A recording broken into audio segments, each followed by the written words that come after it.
There are certain miscellaneous subtopics in financial instruments. In this episode, we are going to address what those miscellaneous subtopics are. We start first with treasury shares. We understand treasury shares as repurchasing your own equity instruments from the shareholders and then holding those shares. Let me make it very clear, in India, it is not allowed for any company to hold its own equity instruments. Yes, in India, you are allowed to buy back your own shares. Yes, you can do that. You can buy back the equity shares. But after you have repurchased your own equity instrument, you are supposed to extinguish it. You are supposed to destroy those shares. You cannot keep on holding those shares and keep on reporting that in your books. If you have repurchased the equity instruments from your own shareholders, and if you are holding those shares, we consider that as treasury shares. So if we just see the write-up, we say treasury shares refers to own equity instruments repurchased or bought back from shareholders. Buyback is possible. You can buy back your own equity shares subject to the buyback guidelines which are issued by SEBI. You can go for a buyback, but the moment the buyback gets completed, whatever equity instruments you have repurchased, you have to destroy those shares. If you do not destroy the shares, if you keep on holding those shares are referred as treasury shares. An entity's own equity instrument are not recognized as a financial asset. You cannot hold your own equity instrument and then report it in your balance sheet as a financial asset. For example, we know that when we are discussing the definition of financial asset, we said that financial asset includes investment in equity instrument of another entity. We have used that word, of another entity, not equity instrument of your own entity, right? So you cannot show it as a financial asset, regardless of the reason for which they are reacquired. However genuine your reason may be, we are not going to show it as a financial asset in our books. Okay. Consideration paid for those instruments shall be deducted from equity. So from equity, you are supposed to deduct whatever money you may have paid for purchase of the treasury shares. Consideration received shall be recognized directly in equity. So if there is any consideration that you have received, show it in your own equity. For example, you are selling an option contract. You sell an options contract, and the options contract is giving a right to the other party to sell your own equity shares. So think in this way, Reliance is selling an option and the holder of the option can sell shares of Reliance back to Reliance. Now when you sell the option, you will receive some money, right? You will receive options premium. So that is the consideration that you are receiving. This consideration that you have received, so that you are promising the other party to buy back your own equity instrument, is not an income. You cannot credit this to the profit and loss account. Instead, it should be recognized directly in equity. And finally, when you are destroying and extinguishing these shares, gain or loss, what to do with that? They say no gain or loss shall be recognized in profit or loss on the purchase, sale, issue, or cancellation of an entity's own equity instrument. Of course, again, I'll repeat, this discussion as far as India is considered is not making much sense, because in India, you will not be allowed to show anything like a treasury share. But then it's quite possible that you may have a subsidiary in a foreign country. The laws of that foreign country are allowing the subsidiary to hold its own shares as treasury shares. And then you may have to deal with it when you are preparing the consolidated financial statements. So that's the reason we are discussing this particular point. Otherwise, in Indian context, treasury shares is not making any sense at all.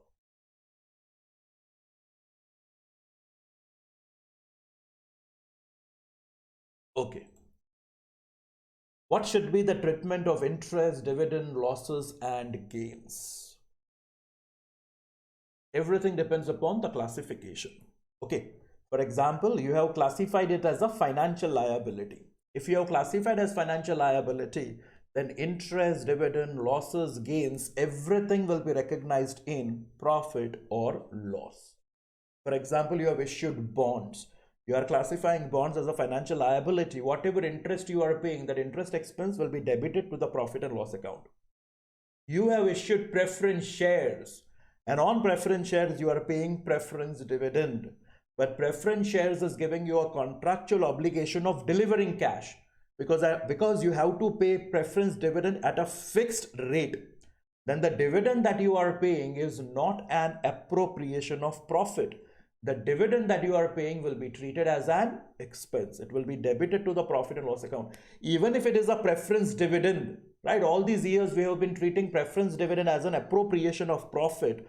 But preference dividend, as far as financial instruments are considered, if the preference shares are classified as financial liability, whatever preference dividend you are paying, treated as an expense, you should debit it to the profit and loss account. However, what if you are paying dividend to the equity instrument holders? This dividend shall be recognized directly in equity. Equity dividend. Any equity dividend that you are paying, you should deduct it from the equity. Basically, it will be deducted from the retained earnings. So when you are preparing the statement of changes in equity, SOCE, you will have a column for retained earnings, and from retained earnings I will deduct the equity dividend. If you have issued preference shares, but the preference shares are classified as equity instrument, for example, preference dividend will be paid at the discretion of the management, redemption will be at the discretion of the management, so there are no contractual obligations of delivering cash, then such preference shares will be classified as an equity instrument. Now the preference dividend that you are paying will be deducted from equity. Okay. What about the changes in fair value? Changes in the fair value of a financial liability will be recognized depending upon the classification of the financial liability, isn't it? If it is amortized cost, then we are not supposed to consider changes in the fair value at all. But if you are classified as a FVTPL, then recognize that in the profit and loss account. However, if any instrument is classified as equity instrument, then never care for the fair value changes. For example, you have issued equity shares. Now your own equity shares are listed on the stock exchange. The equity share price will go up and down. That does not mean that every year I'll keep on changing my equity share capital figure, and every year I'll keep on recognizing gain or loss for my own shares. Isn't it? This is not going to be done. A company like TCS has issued its shares, and the shares are listed on the stock exchange. Every day the share price of TCS will go up and down. That does not mean that the fair value of my equity instrument is changing. Okay, equity instruments that you have issued is a permanent source of capital. I am never going to redeem that amount unless and until I plan a buyback or I go into liquidation. So fair value changes of my own equity instruments do not matter, and that is the reason the fair value changes should be ignored. So changes in fair value of an equity instrument are not recognized. In other words, fair value changes are ignored.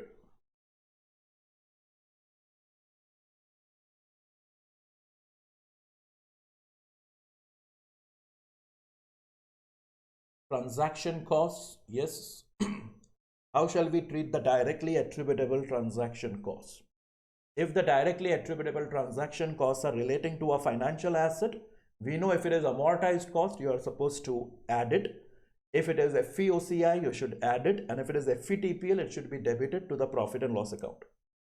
Similarly, directly attributable transaction cost for a financial liability, you classify as amortized cost, it should be deducted from the acquisition price. But if you are classifying it as FVTPL, then it should be debited to the profit and loss account. If the transaction costs are for a compound financial instrument, then we know that some portion of it is financial liability, some portion of it is equity. You should carry out the allocation of the transaction cost on the basis of the proportion of financial liability and equity. Similarly, the transaction cost may be relating to equity instruments. If I am planning, for example, a public offer of shares, I will incur flotation cost. What to do with those flotation costs? Flotation costs will be deducted from the equity. You have to deduct it from the equity. However, you incur the flotation cost, but ultimately you do not issue the shares, then the flotation cost should be recognized as an expense.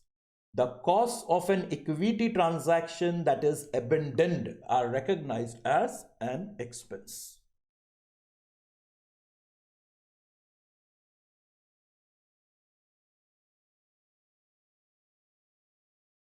Yes, offsetting a financial asset and financial liability.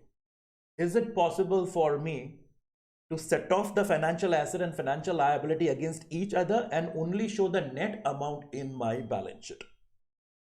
Many a times you may feel that the financial asset, financial liability are similar, and because they are similar, I want to set them off. Yes, it is permitted by the Ind AS that you can carry out a set off, provided, of course, certain conditions are getting satisfied. They say a financial asset and a financial liability shall be offset, and the net amount shall be presented in the balance sheet when and only when an entity, okay, currently has a legally enforceable right to set off the recognized amounts. You should have a legally enforceable right. What does that mean? It means it should not be contingent on any future event. Today itself, I should have a legal enforceable right. This legal enforceable right should not be something that I will get in future. Okay. And must be legally enforceable in the normal course of business, in the event of default and in the event of insolvency or bankruptcy of the entity and all of the counterparties. It is something that I can do in the normal course of business. And another thing, intends either to settle on a net basis or to realize the asset and settle the liability simultaneously. Basically, there are two conditions. I should have a legal enforceable right to set it off, and I intend to set it off, or I intend to settle it on net basis. Then the financial asset and the financial liability can be set off. Otherwise, set off should not be carried out. Think in this way. Let us say ABC Limited, and there is some person, let us say Mr. XYZ. Now they are having certain transactions. ABC Limited, let's say, purchases raw material on credit, let's say. Okay, so if you are seeing it from ABC Limited's point of view, XYZ will appear as a creditor. Let's assume it is for 10 lakhs of rupees. Now, you are also doing another transaction. You sell the finished goods on credit, let's say. Okay, so you again have XYZ, but now you have XYZ as a debtor. Let us say the transaction is for 8 lakhs. So what has happened over here is XYZ is your supplier, XYZ is also your customer. It's possible. You may be buying raw materials from XYZ Limited, then you are doing the necessary processing, and once the final product is ready, a part of this final product is also sold to XYZ. So XYZ is appearing in your books as a creditor, that is nothing but a financial liability, and XYZ is also appearing as a debtor, which is nothing as a financial asset. Can I offset this financial asset and financial liability against each other, or should I show XYZ separately as a creditor and also separately as a debtor? So that's the issue over here, that whether this offsetting can be done or not. Now, when you are designing these transactions, okay, when ABC and XYZ are transacting with each other, ABC Limited is making it very clear that, see, we will be doing these transactions. I will be purchasing from you. At the same time, I shall also be selling to you. But ABC Limited and XYZ are very clear that these balances will be always settled on net basis.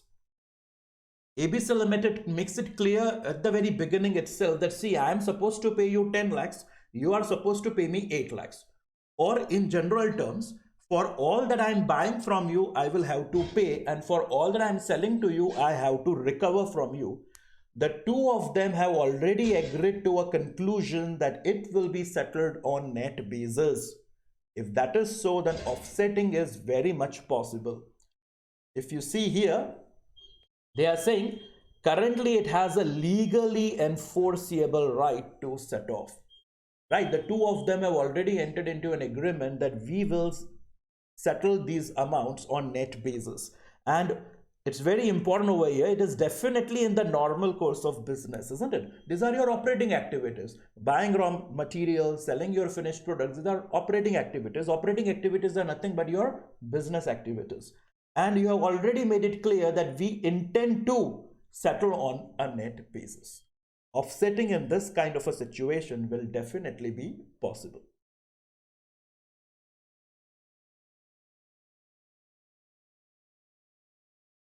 However, if we just change this a little bit, okay, we change this a little bit.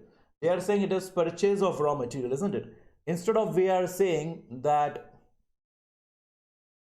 ABC Limited has issued bonds. ABC Limited has issued bonds and XYZ is one of the investor. Okay, so XYZ is now no longer a creditor. XYZ now is a bond holder. As a bond holder, rupees 10 lakhs is payable to XYZ. But then because XYZ is a separate party, I have also sold finished goods on credit basis to XYZ. Bond is a financial liability. You have issued bonds, it's a financial liability, and recovering this 8 lakhs for your credit sales, that is giving rise to a financial asset. You will be able to appreciate now that financial asset and financial liability this time cannot be set off against each other. Whatever obligations that you are having towards a bond holder and whatever rights you are having against a sundry debtor, the two are not comparable. The legally enforceable rights that you are having. For example, at the time of redemption, you argue that, see, I have to recover 8 lakhs from you and I have to pay 10 lakhs. I will pay you only 2 lakhs of rupees net. That will really not be possible. Or you are adjusting the amount of interest. I'm supposed to pay interest to XYZ and I'm also selling to XYZ and I keep on netting those amounts. This will not be possible. You do not have a legally enforceable right, and by legally enforceable right we mean it should be something that is happening in the normal course of business. Interest that you are supposed to pay on a bond, interest that you are supposed to pay to a bond holder for the bonds that you have issued, it is a financing activity. Selling finished goods to the client, to the customer, it's turning out to be an operating activity. You do not have a legally enforceable right of adjusting the amount of interest against the dues which are recoverable from XYZ. It is not legally enforceable.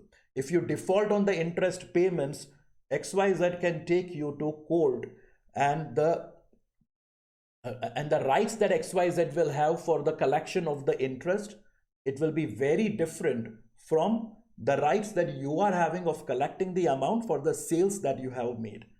So the two are not comparable, and that is the reason the financial asset, financial liability this time should not be offsetted with each other. The bonds that you have issued should be shown at the full amount, right? Similarly, XYZ should be shown as a debtor, as a financial asset separately in your books.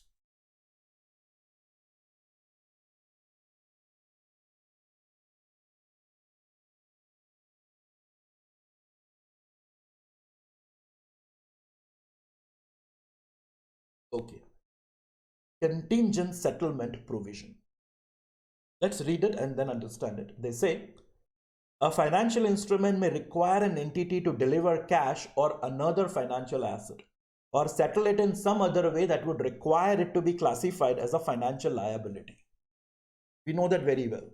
If there is any financial instrument which has to be settled by delivery of cash or a financial asset other than cash, we will classify it as a financial liability. But what's the new thing? They say only in the event of occurrence or non-occurrence of some uncertain future event. Okay, you have issued bonds for 5 years. At the end of the 5th year, you have to redeem the bonds. Now, this cannot be considered to be a future uncertain event. This is a certainty that after 5 years, you have to redeem the bonds. So it will automatically get classified as a financial liability. But the moment I tell you that the agreement is linking the redemption to occurrence or non-occurrence of a future uncertain event, should I now still classify it as a financial liability? That is the issue over here. They say the event may be within the control of the issuer or the holder or beyond the control of both.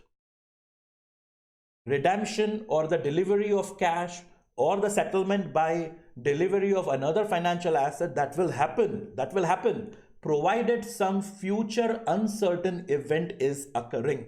Okay, but then this event can be of two types. The event may be within your control or the event is beyond your control. For example, you have issued certain equity instruments. These equity instruments are immediately redeemable. Please understand, the equity instrument is immediately redeemable if the Sensex touches 60,000. Okay, you have issued some equity instruments, people have invested in those equity instruments. You have told them that, see, the moment the Sensex will touch 60,000, this equity instrument is immediately redeemable. So you have here an event which is uncertain, but then they are saying the event can be such that it can be in your control or outside your control. Sensex touching 60,000 is an uncertain event, but outside your control. At times events can be uncertain, but they may be within your control. For example, you are saying you have issued some financial instrument and you are saying that this financial instrument will be immediately redeemable, once cumulative dividends paid. Think in this way, once cumulative dividends paid touches rupees 10 lakhs, let's say. You are saying that, see, I'll be paying you dividend. It is some kind of financial instrument. You are saying I'll keep on paying dividend. The rates of dividend is not fixed. You will pay dividend at your own discretion. But you are saying that once the total dividend that I have paid becomes rupees 10 lakhs, touches 10 lakhs, then this instrument is immediately redeemable. Okay, the event is definitely uncertain. We don't know when the dividend will touch 10 lakhs of rupees. That we do not know. But the event is within your control. Will it take me 2 years to reach 10 lakhs? Whether it will take me 5 years to reach 10 lakhs? That is uncertain. But the act of paying dividend is very much within my control. I hope you get it right. In the first year, I pay 5 lakhs of dividend. In the second year, I pay 4 lakhs of dividend. So I've already paid 9 lakhs of dividend. In the third year, the moment I pay 1 lakh dividend, it will touch 10 lakhs and the financial instrument will become immediately redeemable. So, should I pay 1 lakh or not? That is now within my control, isn't it? I purposefully pay only 50,000 because I don't want immediate redemption of that financial instrument. Or I purposefully pay 1 lakh so that it gets immediately redeemed. This act of paying the dividend is an uncertain event, okay, but within my control. You get it? So how many years will it take? That will be uncertain, but the action of paying dividends is within my control. And that's the reason I can say that it is a future uncertain event. Today, when I issue this financial instrument, today when I tell my investors that when the dividend becomes 10 lakhs, when will it become 10 lakhs is uncertain, but the act of paying dividend is within my control, right? So that is how we can say that the event can be within the control of the issuer or the holder, or it can be beyond the control of both. Okay. These types of contractual arrangements are referred as contingent settlement provision. Understand this. Anything which is going to be settled, think in this way, any financial instrument which is going to get settled by payment of cash or by payment of a financial asset other than cash, provided some uncertain event occurs in future, we will call it as a contingent settlement provision. Contingent settlement provision can be a financial liability. Contingent settlement provision can also be an equity instrument. So when will it be financial liability? When will it be equity instrument? So for that we have this flow chart. Okay. Is the contingent event within the control of the issuer? The moment you say yes, it will be equity classification. I have issued an equity instrument and I'm saying that the total amount of dividend touches rupees 10 lakhs. It will be immediately redeemable. Okay, you are paying dividends. Dividends are going to be paid for an equity instrument. You better classify this as an equity instrument. Okay, let's say the answer is no. Okay, assess whether the part of the contingent settlement provision that indicates liability classification is genuine. You are saying on occurrence of some future uncertain event, but see, this future uncertain event should be a genuine event. If it is not a genuine event, I will classify that as equity. Let me give you an example. Not a very great example, but see, this will help you understand that how can a future uncertain event be not genuine? You know, this question may come to our mind. How is it possible that it will not be genuine? Okay, think in this way. You have issued a financial instrument and you are telling the holder that, see, this financial instrument will be immediately redeemable in cash if it rains in India continuously for 1 full year. What I'm saying is, I'm issuing a financial instrument. I tell the holder that, see, this financial instrument will be immediately redeemable and I will pay you cash, immediately redeemable, provided it rains in India throughout the entire year continuously. Now, of course, raining in India continuously for the entire year, we can definitely consider this to be a future uncertain event. But is it a genuine event? You know, this is something that will never happen. And because it will never happen, I will never pay cash. And if you will never pay cash, you know, you have designed the event in such a manner that you will never be found liable to pay cash, or you will never be found liable to pay a financial asset other than cash. That means it's not a financial liability. The moment you say no, it will become equity. Okay.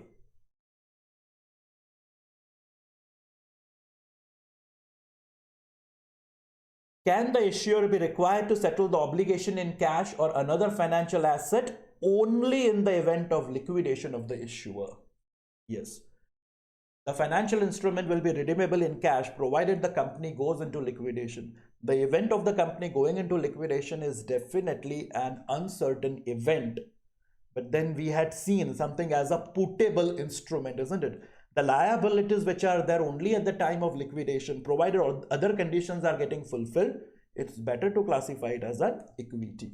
So if it is only at the time of liquidation, I will consider that as equity. And yes, again, they are talking about the putable instruments only over here. Does the instrument have all the features and meets all the conditions relating to the exceptions for putable instruments and the obligations arising on liquidation? If you remember, we had discussed about putable instruments earlier. You are having 10% shares of some company, then you are getting a pro rata share on the liquidation, nothing more, nothing less. So you are getting a pro rata share. Your claims are subordinate to the claims of every other party. All the putable instruments, they are having identical features. Your cash flows will be based on profit or loss or net assets or changes in the fair value of the net assets. And you are not having any other contractual obligation. When all these conditions are getting fulfilled, the putable instrument gets classified as equity. If that is not so, we will classify that as a financial liability. In other words, the chances of a contingent settlement provision getting classified as equity are high. But then these are the conditions that we have to see. If all these conditions are getting fulfilled, we will then classify that as a financial liability.